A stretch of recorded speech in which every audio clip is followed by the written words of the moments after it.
Oh, blimey. I think you've absolutely smashed it. And then your audio interface stops working about 4 minutes before you're going to start streaming live. One hasty restart later, inexplicably we're on time. And here and everything. And how are you? How was your week? Tell me everything. How were you with World Mental Health Day yesterday? Because guys, no one is talking about it. Yeah? No one. I wish someone would. Please, someone talk about mental health, okay? I see Mic Wright is ready to go. Thank you for that, Mick. Charming. So coming up, we've got some new suggestions for World Days for you. We've also got a fabulous audio column that someone sent in describing American Christmas and how that works. We have the return of the much requested Game Saves feature, which I'm really pleased about, with writer-performer Bibi Lucille. But, well, we start because we must with the... Come off it. Where's the jingle? Come on. There it is. Oh. Every day the papers pump out endless streams of hate. The fifth column's propaganda they will propagate. But who can bear to take the rampart of the fourth estate? Mic Wright, a.k.a. Broken Bottle Boy. Mic Wright, a.k.a. Broken Bottle Boy. And there he is by the skin of my teeth. Good morning to you.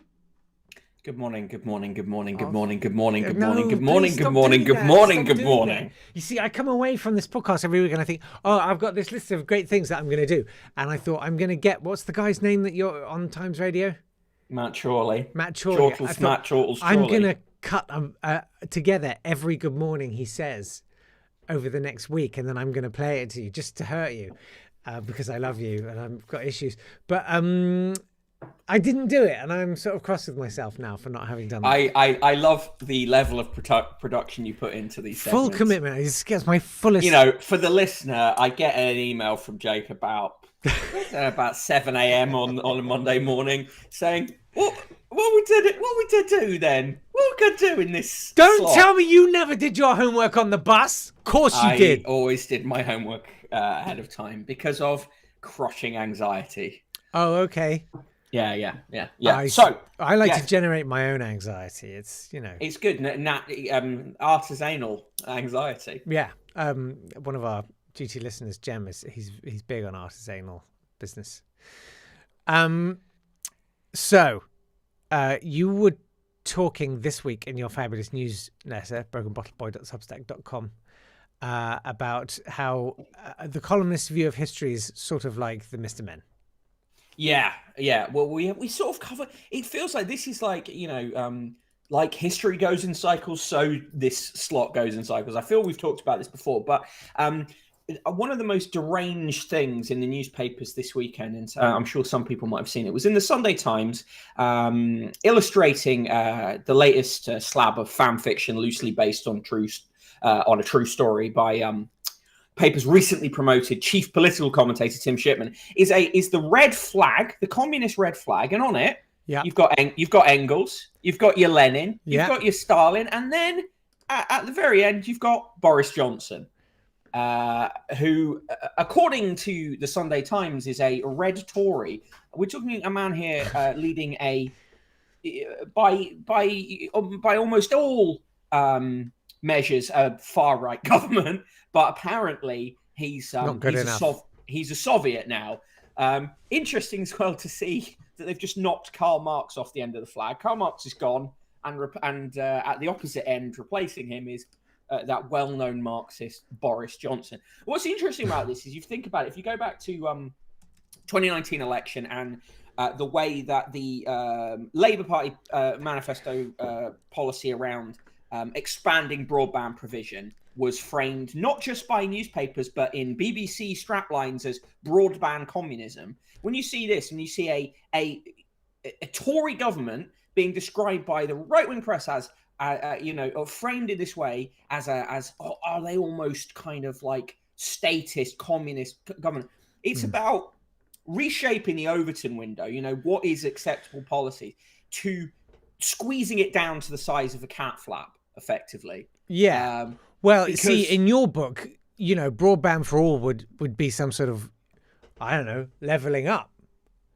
Yeah, I would think. And isn't it funny, during the height of the pandemic, people were saying, do you know what would be really good is if we had better broadband, because we all need this, we're all relying on it a lot more. And you just think, yeah, funny that it's not actually as ridiculous a policy as it was framed. And obviously there are plenty of things wrong with the 2019 Labour manifesto, but that one, the way that one was framed was insane.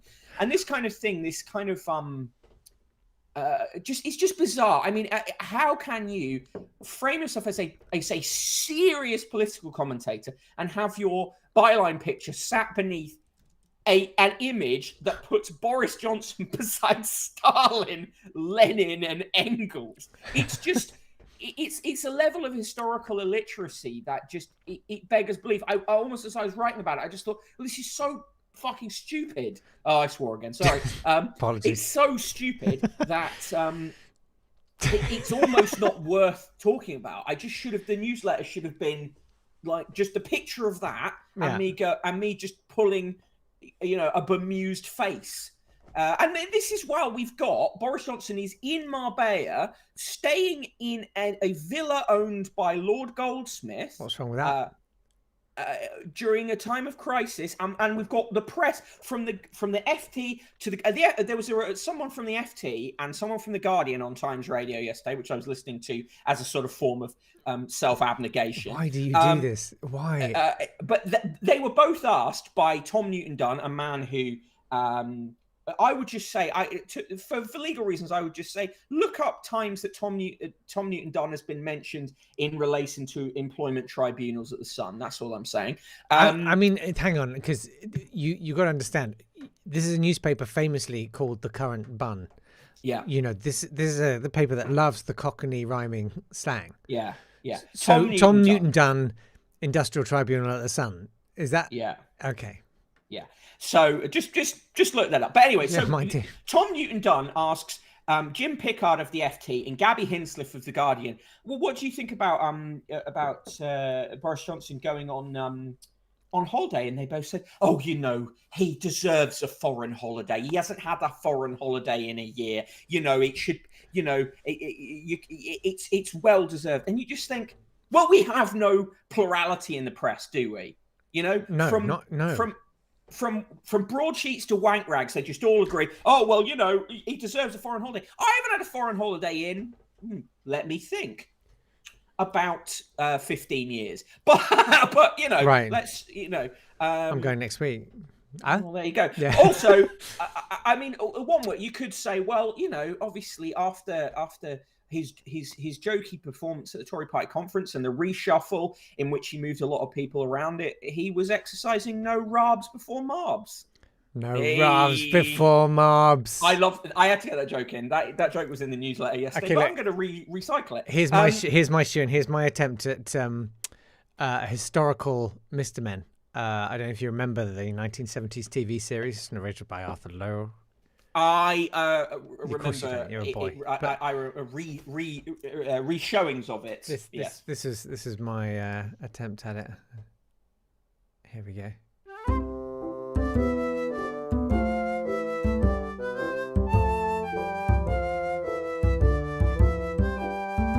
There you go. It's the best Excellent. I could do. I hope that's all right. Yeah. So, but anyway, the point of this being, and then what we have elsewhere in the Sunday papers yesterday, the front page headline of the Mail on Sunday was "Home Working Left Britons at Taliban's Mercy." Then you flipped. Well, did we not lock any of the offices? Is there a caliphate now in Oxford Street?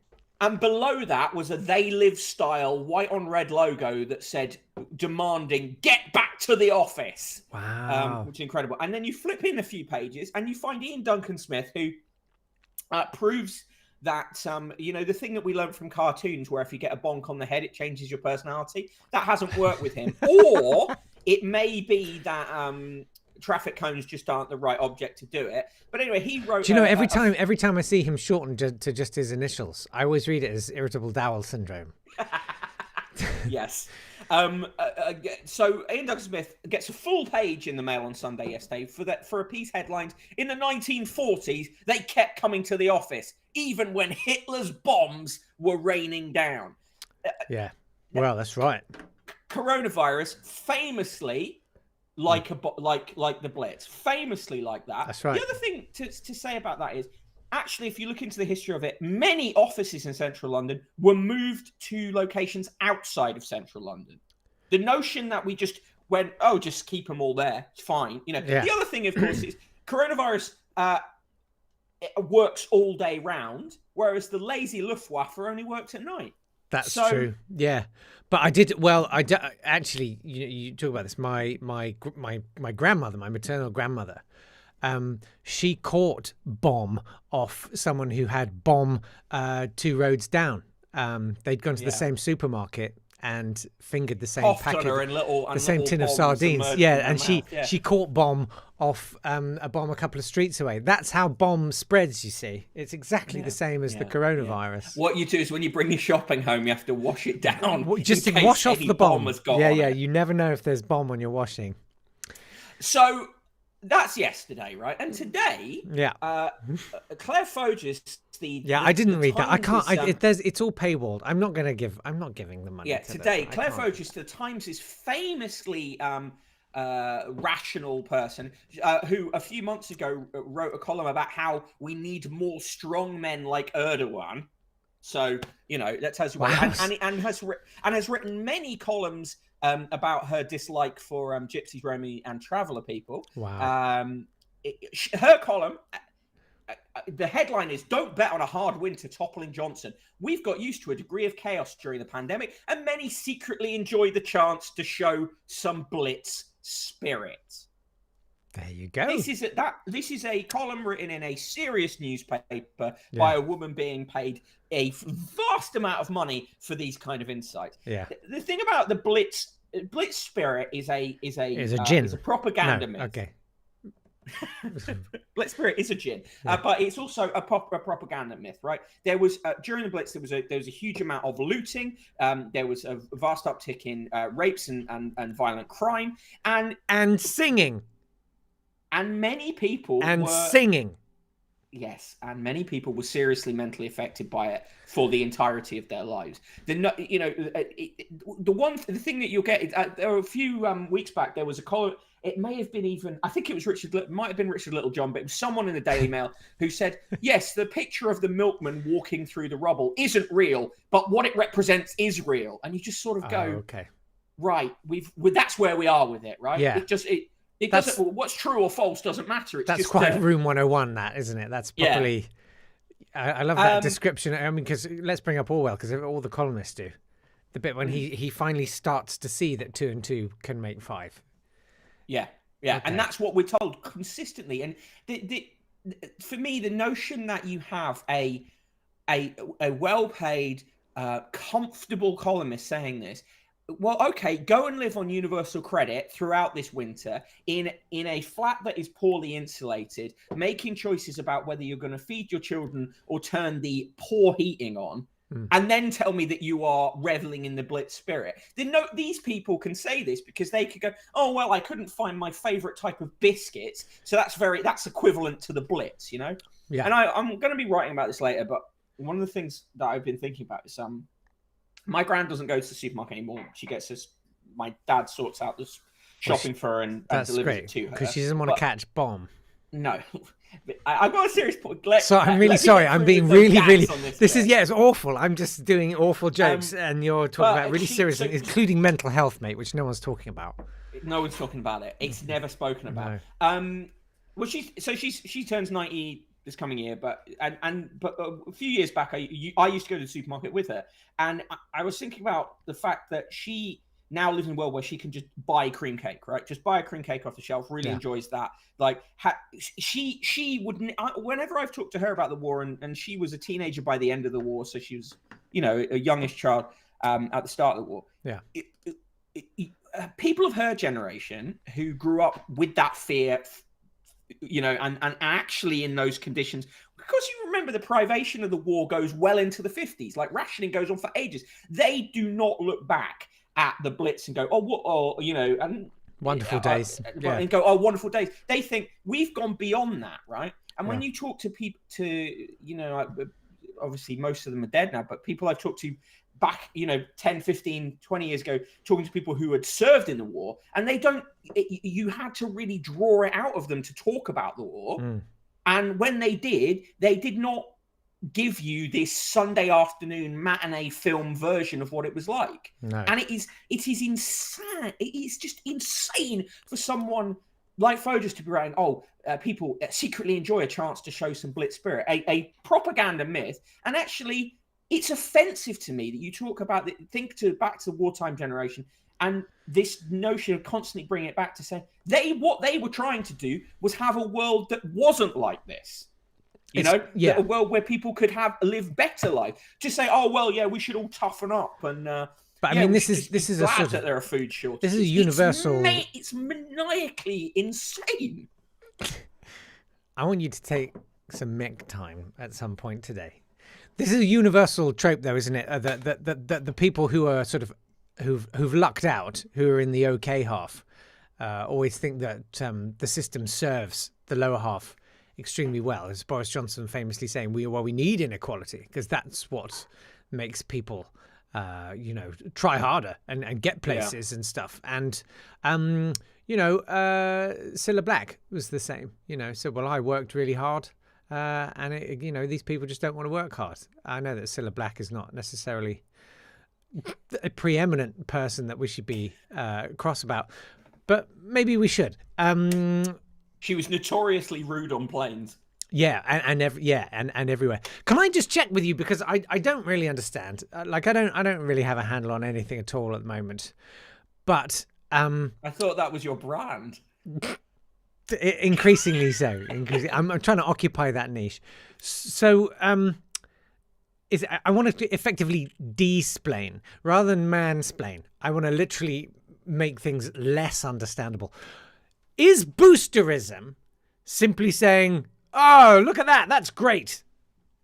Is that what boosterism is? Because everyone's talking about, Johnson's boosterism, and it was wonderful to say, British steel's the best in the world. It's got the fullest, richest flavour. And everyone kind of goes, right then. Boosterism is, so, the end of the Italian Job where the coach is hanging off the cliff. No, but I've seen the big bus. The bus, yeah, and it's the gold is sliding towards the back, and the bus is about to fall off the cliff. Boosterism is going, well, we're British, we'll get the cup. It'll be fine. It'll all be fine. It's a wild optimism, right? In complete ignorance of the facts, but also an optimism that comes from the fact that that whatever happens, you will be fine. So at the weekend there was Saturday edition of the Daily Telegraph, Camilla Tominey wrote, can the Tories really afford to not be the nasty party? And she was demanding that they have more teeth. But of course, you can demand that the party in government has more teeth when you are entirely confident that you will never be the one who gets bitten. Yeah. Well, I'm sure there'll be some juicy jackboot procurement contracts being handed out in due course. Yeah, to people who've never made boots before, but roughly have an idea. Well, then that could that will work out. That could work well. Mick, yes, go on, and finally, I was just going to say, a heartwarming good news story. I'm sure 102-year-old. I hope the viewers and listeners have enjoyed me bringing them down as ever, refusing to make jokes and instead just howling. No, it's brilliant. Rage. It's the sort of Bill Hicks model. Sometimes, you fight fire with fire. If people are in a bad mood, talking to you and discovering just the fury that's flooding your poor toxified system. It's like a day at a spa for us. Thank you for paying. Oh, well, I'm glad. Yeah, we appreciate it. If you'd like to pay Mick back, you could and you should. It's brokenbottleboy.substack.com. His newsletter's free, but then you can get a subscriber one, and it's really great. You get loads of extra stuff, and it's basically all the good stuff. Twitch.tv/brokenbottleboy. Will you be there at 1? I will. Excellent. You never are, but thank you. No, I never am. I really hate myself for that. I really do. Where's the effort? I just add it to the list. Effort, hey? The effort comes in the 2 edits that I've now got to make before I publish this podcast. Oh, because people can't handle the F word. Pete. Oh. Bye, Mick. Bye. See you next week. Okay, bye. Bye. You can WhatsApp Jake, yeah, on 07862 032 654. I should say hello to some of the people watching on YouTube who've made themselves known. Good morning to you all. Hello, Julie, Martin, Steph, Jem, who's very excited that we used the word artisanal. Sounded his klaxon for that. Darren, good morning to you. And Pablo, how do? And many, many more, which means there's probably a couple of others that I've missed. Sorry about that. Oh, look, there's Gemma. Good morning. Neil says, hello, Neil. He says, Mick, next week, can we have a story about a dog that talks or maybe an oddly shaped fruit or vegetable? Do you know, we should totally rebrand it. I don't know if he's listening now because, you know, homework and all that. But maybe next week I'll play the That's Life music and we can pretend that he's Doc Cox. I gather you found a very funny story in the newspaper. That's a great idea. That would be the ultimate baiting of that poor, tortured man. Anyway, normally around this time, you'd expect to be hearing the spleen of John Holmes being punctured and hosed directly into your ears. That's a lovely image for you. He's away at the moment in Europe. What? Funny that it's at the same time as Boris Johnson. Duncan on Twitter observes, has he gone to do that thing? He's going to get that thing like Mick was going to get that thing in Northern Ireland. We never found out, did we? Possibly. Pablo says, is John Bojo's new Dominic Cummings? I mean, he fits the profile.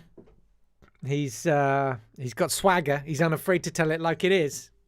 He loves wearing sportswear in formal occasions. Could be. Quite possibly could be. Anyway, I was asking, with the fact that it was World Mental Health Day yesterday, and guys, no one is talking about mental health. No one is. It just, you can't see it. There's no conversation happening anywhere about mental health. I was wondering what in World X Day would you like to see implemented? Martin would like World Sparrow Appreciation Day. Sure, why not? I got time for that. Or World Stay in Bed Day. I've definitely got time for that. Or how about World Just Another Day Day? And he then has a go at World Auto Carrot Die. I think that's World Autocorrect Day. Every day should be that for you, Martin. And Hedy, always interesting, says World Big Spider Day, World Ingrid Pitt Day. I had to look that up. She was in lots of sort of Hammer horror films and stuff. And World Crying Over Incomplete Jigsaws Day. By the way, I am mental. Mate, thanks for talking about it, because no one's... and Urban Bongo on Twitter says World Daytime Chat Show Day, please. It's at Not Today Pod if you'd like to join in the conversation. A few people have been WhatsApping. You can send a video message 07862 032 654. We've got a couple of them for you. Let's just thought I'd send a message through in regards to these International Day of this, International Day of that. Yeah. These days, people, yeah, should take a day off, is what I say. Right. Personally, I think every day should be a work day. We live in a capitalist society. That's true. And the only days I'll pay respect to are ones to do with A, the war, right, or B, Christian stuff like Jesus and Christmas and that. Okay. But even then, I'll just take a little bit of time off to have a Christmas dinner, and then I'll be straight back to my paymasters, making them a bucket of money. Yeah. So these day people, take a day off and get out. Good. Oh, I think it should be World Awareness Day. Thanks very much indeed for that. Appreciate that. We've got another one in here. This is a slightly surreal one. aren't they all? Here we go.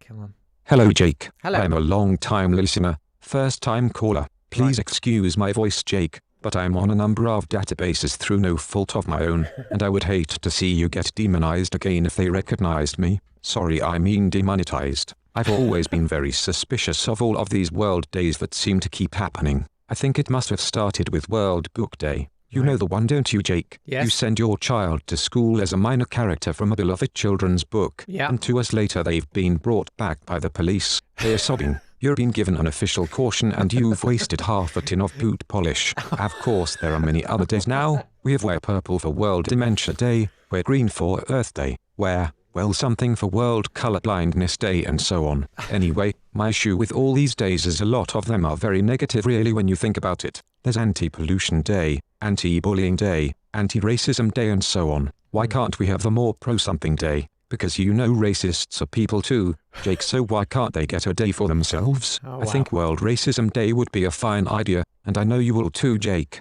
I can see your face all over it. A day where racists all around the world can learn about other cultures and people and discover how much they hate and fear them. There are people out there in the home counties now, worried about someone from India or Pakistan moving in next door, but with a bit more knowledge and understanding they could be worrying about people from Tonga or Mozambique or Eritrea as well, because there's a whole world out there to hate, and that's a message we need to spread, and transmission. Thank you very much to that transmission, which was sent by proxy from Alex. I know that look, the doorbell's going. Can you wait? All right, fine. I'll be right back. I'll put some music on. Hang on. Have a tune. Here we go.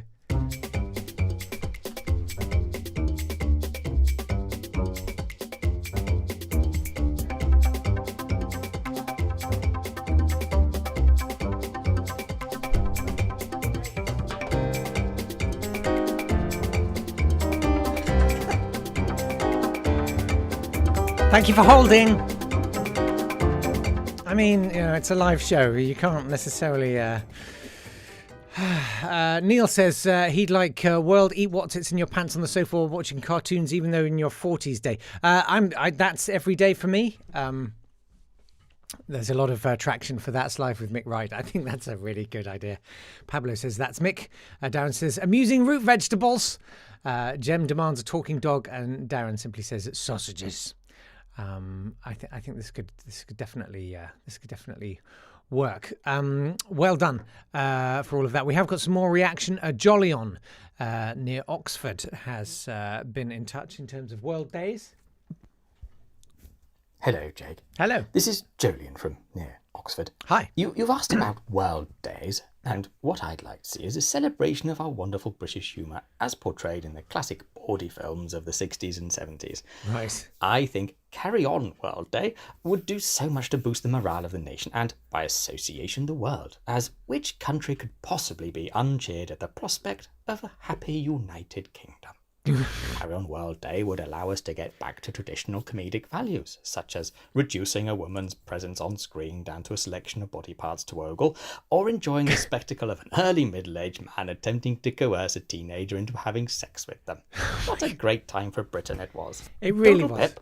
Thanks so much, Jolyon, and well done for saying what all the rest of us hopefully weren't thinking. Karen in Bromley. So here's the thing, Jacob. It's me, Karen from hi. Bromley. Hi there. Now, I don't mind your World Mental Health Day, No, yeah. although might I say that every day should be Mental Health Day. Thank but you. I've got a cousin, right, and she's also called Karen. She lives in the States. Right. Other day, she calls me up. She says, Happy World Aluminum Day. Ah. I said, I beg your pardon?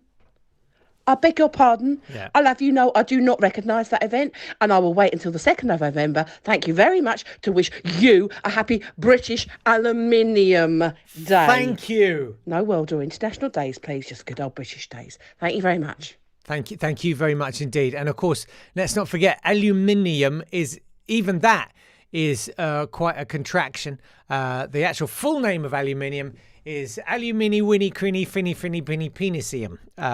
We just shortened it.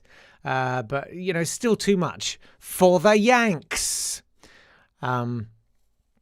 Thanks very much for all of those. I'm sure John will be back next week. I have no idea. I don't know. We'll find out. Hetty's emailed. He says, "Dear Jape, have you noticed mouthwash is always coloured blue? I have. They add the blueness. It's unnecessary unless they intend to play with our minds. It should be purple because that's a holy colour. P.S. I bought a pack of 130 bamboo skewers as I wanted to plant sunflowers. I've used 7. Only 1 sunflower lived. Should I ask for my money back? Best regards to you and Daveness." Hetty. Thanks for that, Hetty. No idea what you were talking about. But in terms of Davey, your cousin Davey, of course, stalwart of this podcast until comparatively recently, it's okay. There hasn't been a massive fallout. But what we've done is split our hand and started a new podcast. It's called Audio Freaks. That's FREQS. If you haven't listened yet, there's still time. Because it's a podcast. It's just there until I stop paying for it to be hosted. So why don't you go and check it out? Audio Freaks. It's the same thing that we used to do on a Friday on this podcast. Bits of odd, esoteric audio, and there's a couple of really good episodes up there. If you haven't yet subscribed, it would be great. And if you could bear to do the whole reviewing thing, it does amazing things for the algorithm, and it would sort of bump us up the charts and stuff like that, and that would be really great. I need to do some more admin on that. Anyway, it is time for us to return to a feature that I did a little bit earlier this year, last year. I don't know. Who remembers? Not me. That's B12. But it was very, very popular, and I'm thrilled to be bringing it back. See if you. It's where we talk about a video game. Do you remember this music? Yeah, I know. And this is with a very talented writer-performer, Bibi Lucille. Anyway, here it is. Game saves. It's been a while, but it's great to be doing this again. Game Saves is a feature where we look at a video game that meant something to someone at some point in their life, and today we're talking to Bibi Lucille. That's right? I got the name right?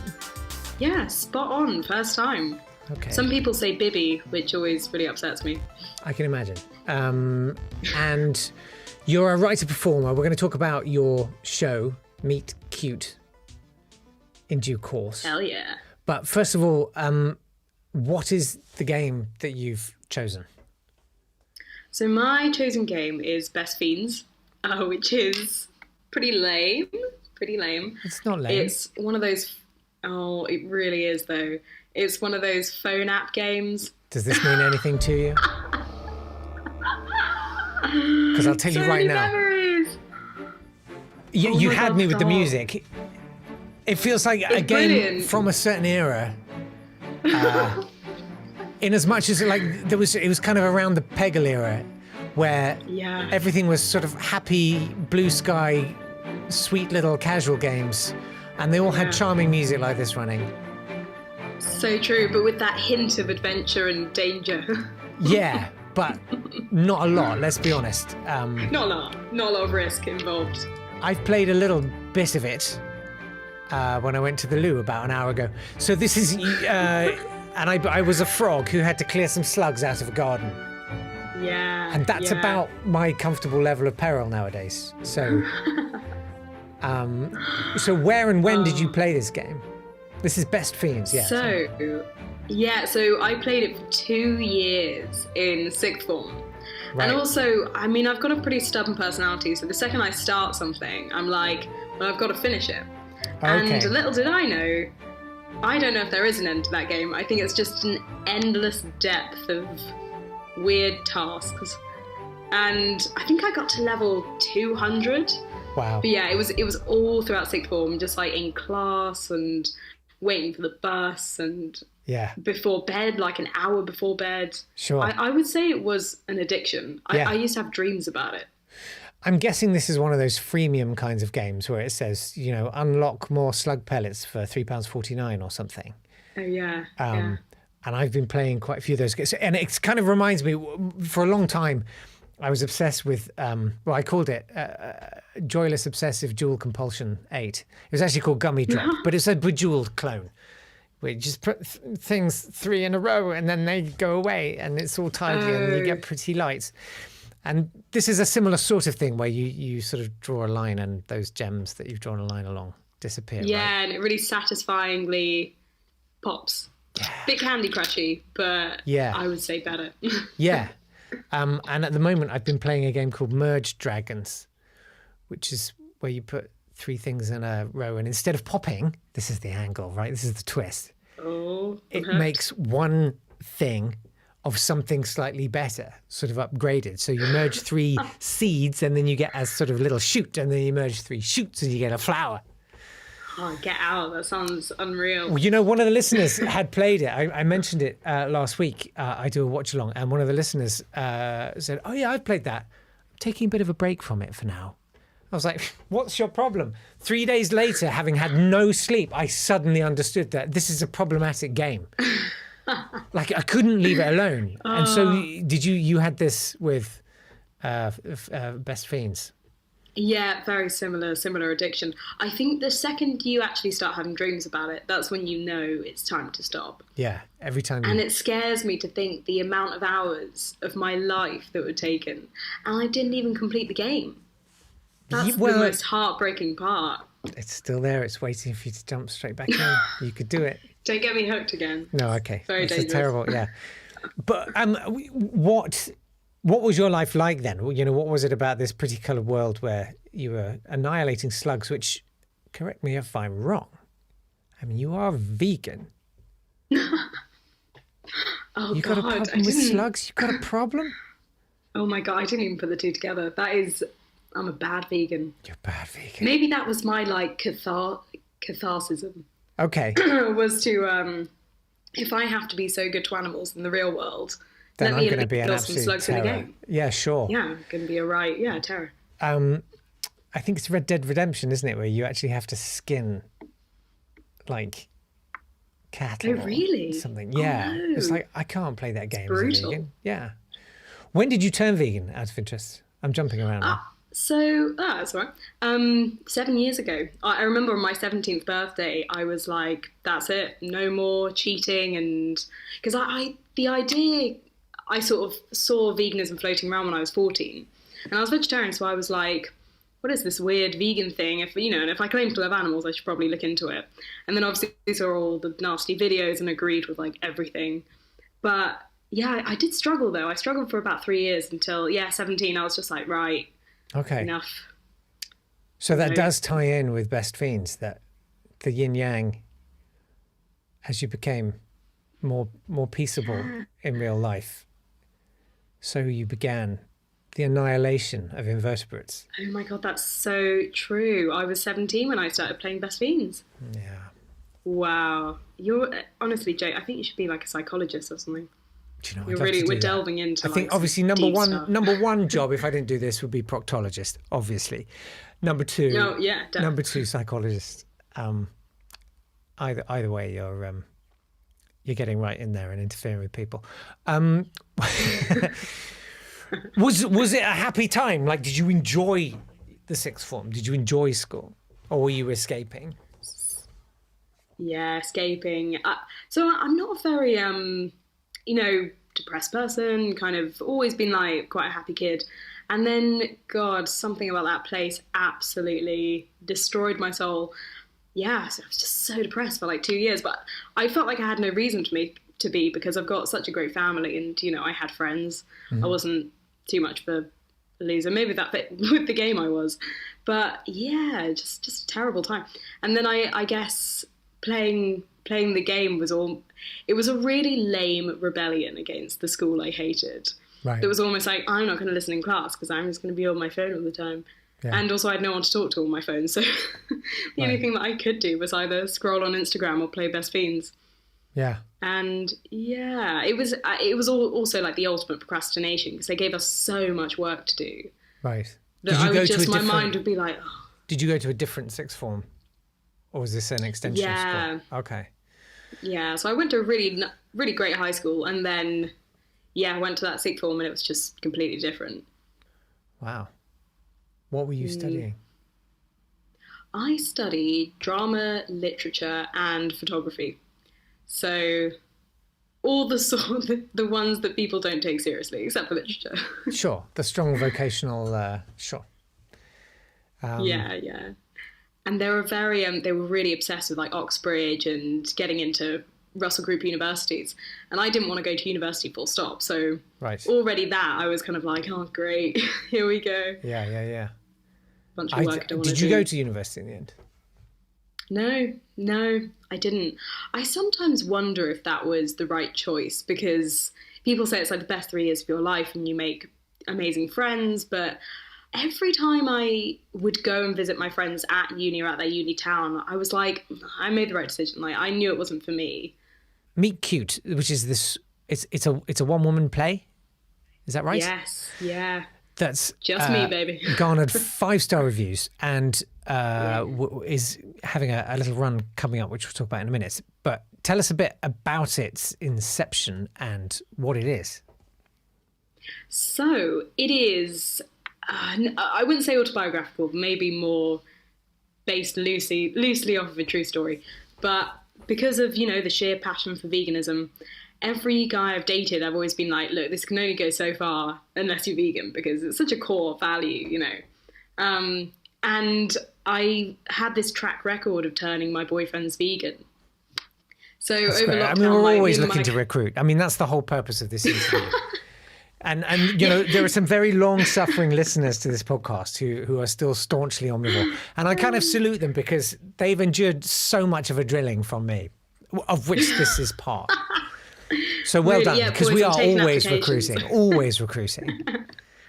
Fantastic. I know. I feel like it's a new wave form of activism, Oh, yeah. Do they love you, or are they just trying to convert you? That's the big question. Well, that's kind of a thing. I've seen a little snippet of your play, and it's really good. It's got proper jokes in. Oh, stop it. And it's really beautifully crafted. So yes, you said it's loosely autobiographical. Yeah. How many boyfriends would you say you've converted? I tried to figure this out the other day. I've only had 2 serious boyfriends in my life, and both of them, as far as I'm aware, are still vegan. And then there have been like flings where I've really tried to, but I feel like if it's not a relationship, it's way more difficult. So I'm going to say maybe like 4 that are still vegan now. Well, I really enjoyed it. And I think if anyone's sort of thinking, oh, it's going to be all worthy and preachy and stuff, it's really not. It's a very witty, wry, self-deprecating and self-aware thing that you've done.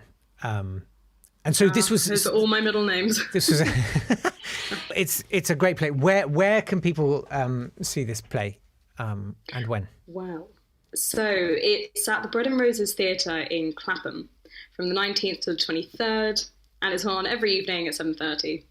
Okay. And you can find all the information at meetcute.org, which is a really crappy website that I made on Wix. Nice. So I forgive the layout. Please forgive the layout. Everybody loves all of those online. It's so simple. Simply click and drag. Build your website in minutes.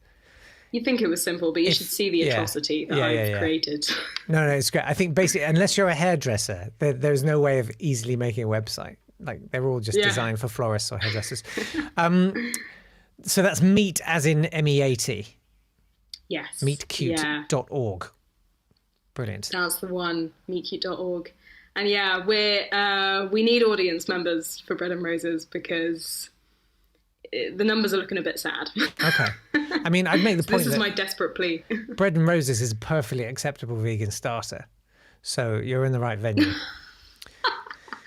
We also did a performance at the Hen and Chickens Theatre, which was equally sort of suited, depending on how you look at it.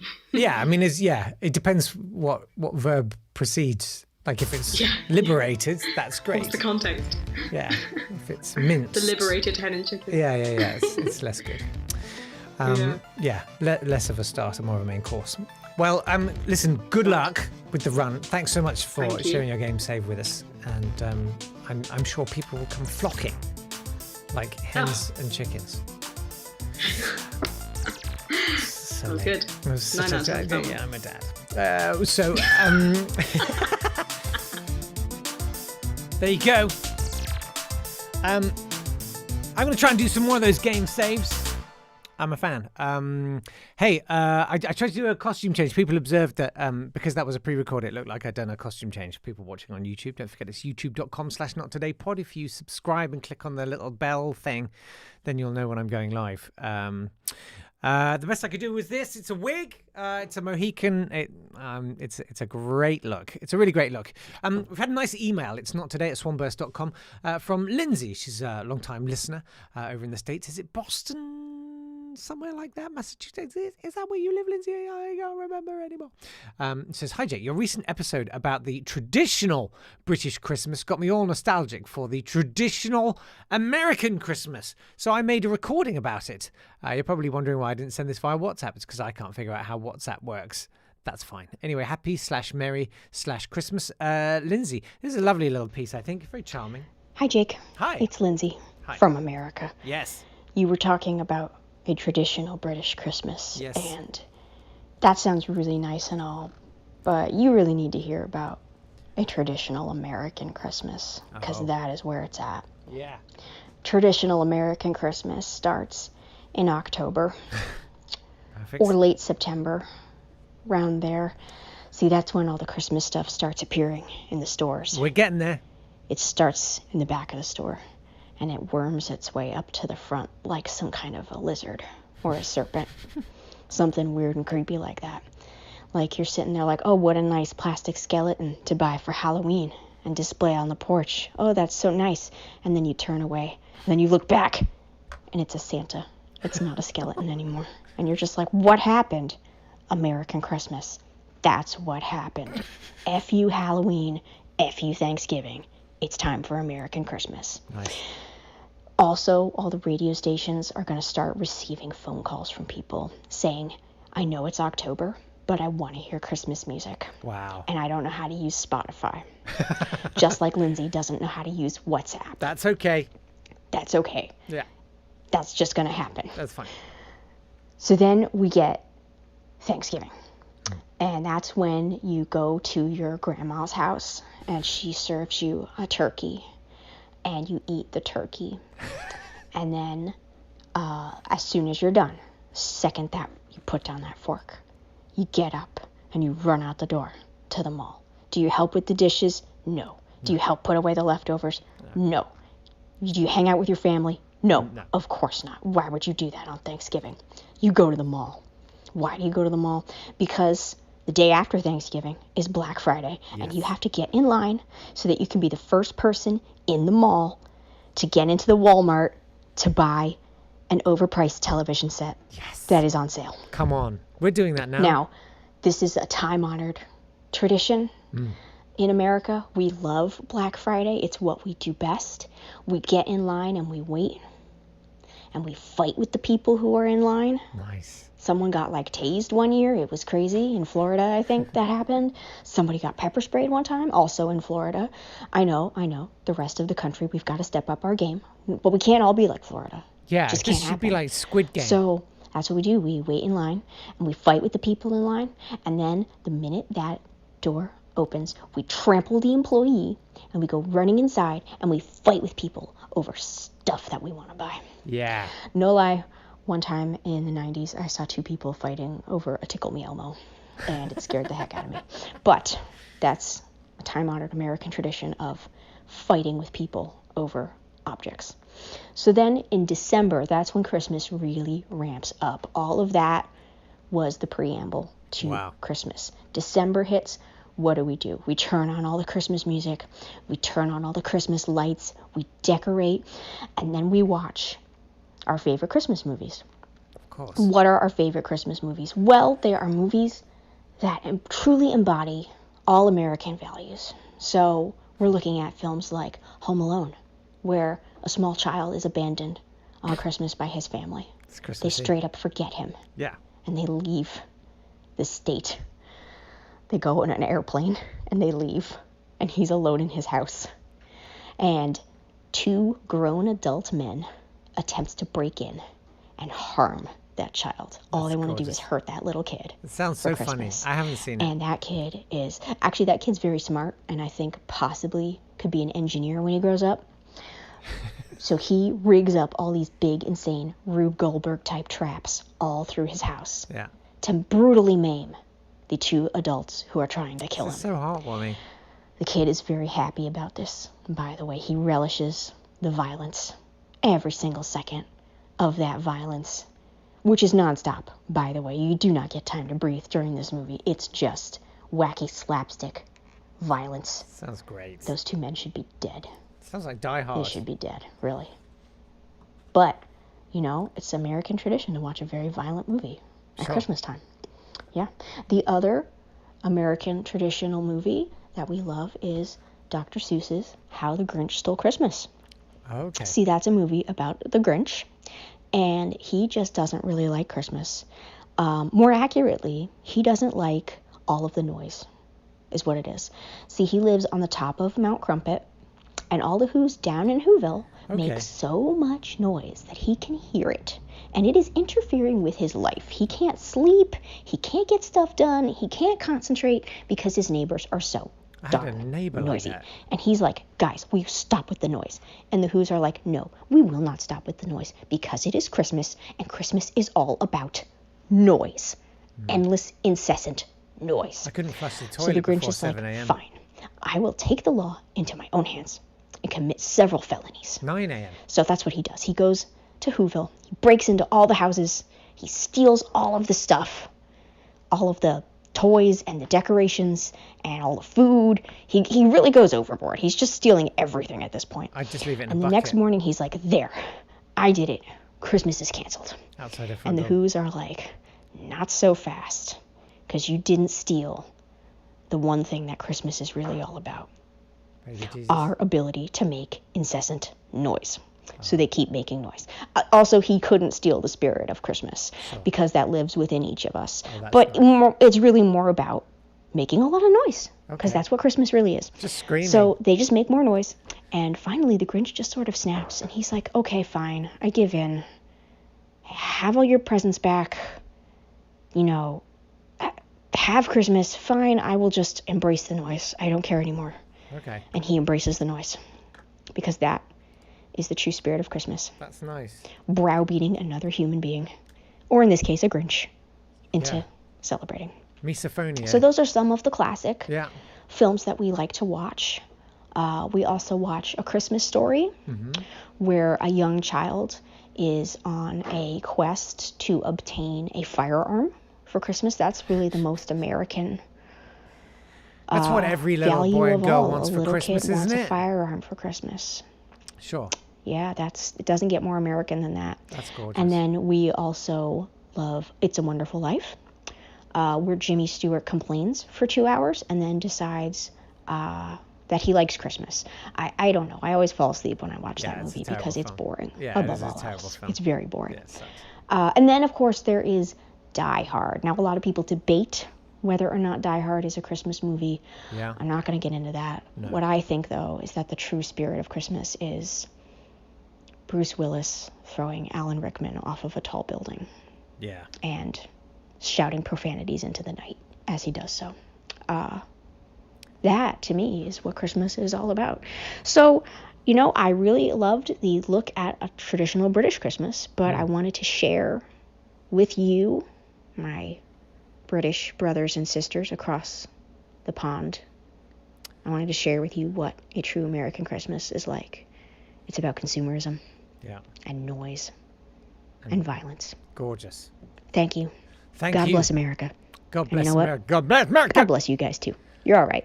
Apparently the slogan now is "Let's make America great again, again." Did you know that? That's genuinely the slogan they're going with. Make America great again, again. Maga. Anyway, that went down very well on YouTube. Lindsay, thank you so much for that. Really appreciate it. That was lovely. I would like to thank Nat for bumping their subscription up on Patreon to the top tier. It's very kind of you, Nat. Going to find a way to reward the absolutely top drawer VIPs. Maybe we could have dinner or something somewhere. Little secluded spot, just the checks, 4 of us. Could be fun, right? Don't forget, if you'd like to support the podcast, it's patreon.com/nottodaypod. Almost pronounced all of that correctly. Well done, me.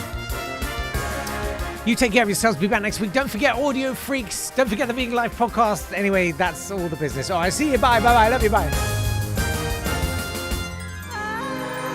This has been a Swanburst Media production.